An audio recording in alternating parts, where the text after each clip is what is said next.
Kia ora everyone, and welcome back to class again. I hope things are going well with all of you. No doubt a few of you have probably got the very nasty yucky bugs that are floating around at the moment. I know I certainly have had a little bit of a problem with them, and while you were out on practicum I somehow managed to pick up a nasty virus and then put a chest infection on top of it at the same time, so that kind of laid me low for a little bit, but starting to make progress now, and we've got a beautiful, very warm day here in Palmerston North today, so that always makes me feel a little bit better about the world, and maybe spring has sprung and we will eventually get to summer. Anyway, I just wanted to really touch base with you and say welcome back from practicum for the vast majority of you. There are a few students who, for a number of reasons, are going to need to head out on practicum in November instead, but thank you to everybody for making the last few weeks hopefully an enjoyable time for you and filled with learning, but also for the children that you're engaging with and the associate teachers and the other teaching team members that you had. I've certainly had a number of associate teachers and a number of practicum appraisers who've been in touch with me during the 4 weeks you were out on practicum, sometimes clarifying things and asking questions around expectations and what students are required to do, but also to let me know what a fabulous bunch of students you all are, and what a credit many of you are to our programs, and also some really positive feedback about the program itself, so that's been really exciting. So yeah, I encourage all of you to go in to the forums that I set up this week, one for early childhood, one for school, depending on which service you've been out on practicum in this last round, and share in there, the things you found challenging, the things that went well for you, and what you're going to need to work on next. This keep what you write here in mind. It's going to help you with your assignment that is due on the 15th of September, which of course is coming around kind of quickly. If you, as I said in this week's class notes, if you have any questions about that assignment, please do get in touch and use the forum so that everyone can benefit from those answers. So that's Prac debrief assignment that's coming up.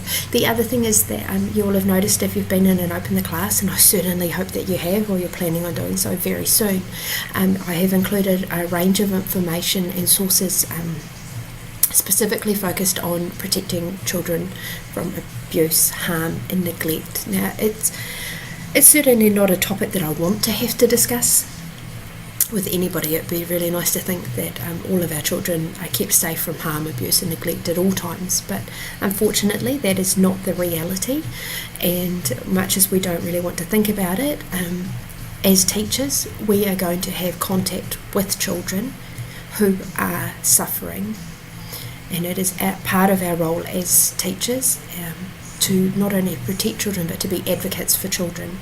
That means that we need to know what we're doing. So I've included a range of links to websites and information there, but one of the most important things I would always add, two things really.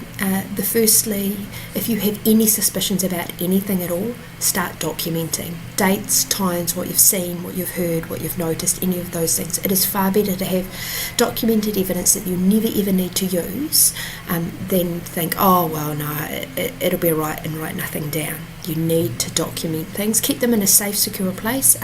Maybe don't put names on things, but put initials or some kind of system so that you know who it refers to, but that if someone else opened your filing cabinet or something, that they wouldn't.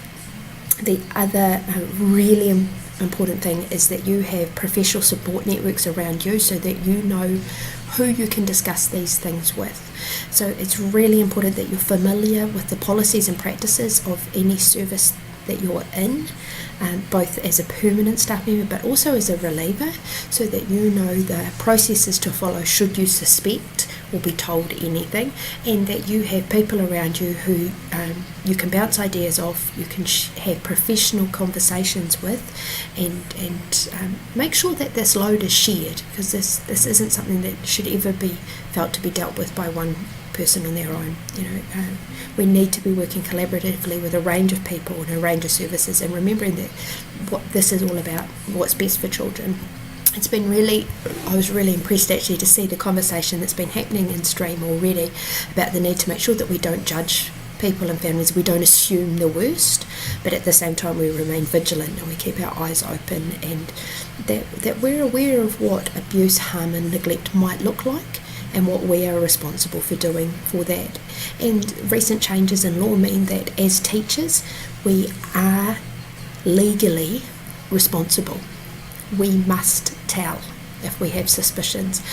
So I recommend our legal obligations as teachers have been spelled out in one of the most recent Education Gazettes, I think the 11th of August. So I suggest you all go online to the Education Gazette and look up, use the search term Vulnerable Children Act, and that very clearly outlines what your responsibilities are as a teacher in terms of legal requirements. Anyway, on I guess not a particularly positive note, but really important information for us to be talking and thinking about and sharing. So if you have any questions you'd like to ask me, feel free to do that in the discussion forum online. I am checking that regularly. Or if you want to, email me privately. I'm more than happy to continue our discussions that way. Anyway, I'll sign off from here. I hope you have a fabulous week, and I look forward to reading more of your contributions as you all get in online. Take care. See you later.